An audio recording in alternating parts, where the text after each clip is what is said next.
এমনও সময় গেছে যে কোনো কিছু রান্নাবাড়া করার আগে ভিডিওটা অন করি, কিন্তু এখন এমন একটা মন মানসিকতা তৈরি হয়েছে যে ভিডিও করতে একদম ভালো লাগে না।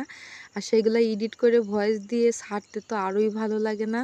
তারপরও অনেকদিন পর ভাবলাম আজকে ভিডিও করে আপনাদের সাথে শেয়ার করব। অনলাইন জগৎটা এমন একটা জগৎ যে অ্যাক্টিভ থাকবে তার কথাই বেশি মনে থাকে, আর যে অ্যাক্টিভ না থাকবে বা সে সোশ্যাল মিডিয়ায় না কাজ করবে তার কথা সবাই ভুলে যাবে।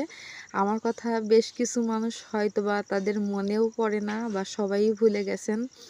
আমার হঠাৎ আপনাদের কথা মনে পড়লো, তাই ভাবলাম ভিডিওটা আজকে একটু শেয়ার করি আপনাদের সাথে। আসসালামু আলাইকুম, কেমন আছেন সবাই? আশা করি সবাই অনেক ভালো আছেন। আজকে কি রান্না বাড়া হচ্ছে জানেন? আজকে বিরিয়ানি রান্না করতেছি, তাই ভাবলাম আপনাদের সাথে একটু শেয়ার করি।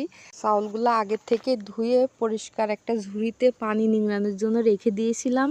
পোলা চাউলটা আমি ভেজে সুন্দর করে একপাশে রেখে দিলাম। তারপরে যে মাংসগুলো কেটে রেখেছিলাম ছোট ছোট করে, সেগুলো ধুয়ে পরিষ্কার করে যে পাতিলে আমি বসিয়ে দেব। একে একে মশলাগুলোও দিয়ে দেব, দিয়ে হাত দিয়ে মাখিয়ে সুন্দর করে চুলার উপর উঠিয়ে দেব। তাহলে খুবই ভালো লাগবে। এভাবে একেবারেই সহজ পদ্ধতিতে আর ঘরোয়াভাবে বিরিয়ানি রান্না এভাবে রান্না করলে কিন্তু অনেক ভালো লাগে। খুবই সহজ, কোনো কঠিন ব্যাপারই না। আপনারা একটু দেখলেই বুঝতে পারবেন। আর বিরিয়ানি এক প্যাকেট আমি দিয়ে দিছি মাংসের ভিতরে, আর পরে দেবো আর এক প্যাকেট। এভাবে দিলে অনেক ভালো হয় আর লাস্টের গ্রানটাও অনেক সুন্দর হবে। আমি এই যে তেল ঝাল যা যতটুকু প্রয়োজন সব কিছু মাখিয়ে এভাবে বসিয়ে দেব, আর হাত দিয়ে মাখাবো যেহেতু অনেক মাংসের ভিতরে আমি খুন্তি দিয়ে মাখাতে পারছি না। চুলার উপর উঠিয়ে দিলাম, তারপরে দেখলাম মাংস দিয়ে অনেক পানি বের হয়েছে। এই পানি দিয়ে কষানো লাগবে, আর এই কষালে অনেক ভালো হবে। আর যত কষানো যাবে ততই মাংসটা বেশি মজা হবে।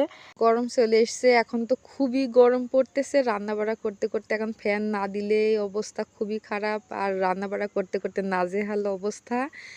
শীতের সময় থাকলে মনে হয় গরম ভালো, আর গরমের সময় থাকলে মনে হয় শীত ভালো। আসলে দুইটাই ভালো, কিন্তু গরমটা একটু বেশি কষ্ট হয় আমার কাছে। খুবই দুঃখের সাথে জানাচ্ছি যে রান্না শেষ হয়ে গেছে, কিন্তু ভিডিও করে দেখাতে পারলাম না।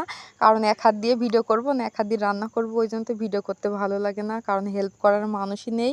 এদিকে আমার বিরিয়ানি রান্না শেষ, মাশাল্লাহ অনেক সুন্দর হয়েছে আর একদম পারফেক্ট, খুব সুন্দর ঝরঝরা হবে। আমি কিছু ওই যে কয়লা উপরে ঢাকনার উপরে তুলে দিয়ে একটু দমে দিয়েছিলাম, আর একটু দমে দেব, একটু নাড়াচাড়া করে একটু মিশিয়ে নিচ্ছি। আর লুকটাও অনেক সুন্দর হয়েছে, আর গ্রানটা খুবই সুন্দর, দারুণ, একদম পারফেক্ট, সব কিছু ঠিকঠাক। কারণ আমি একটু চেকেও দেখলাম।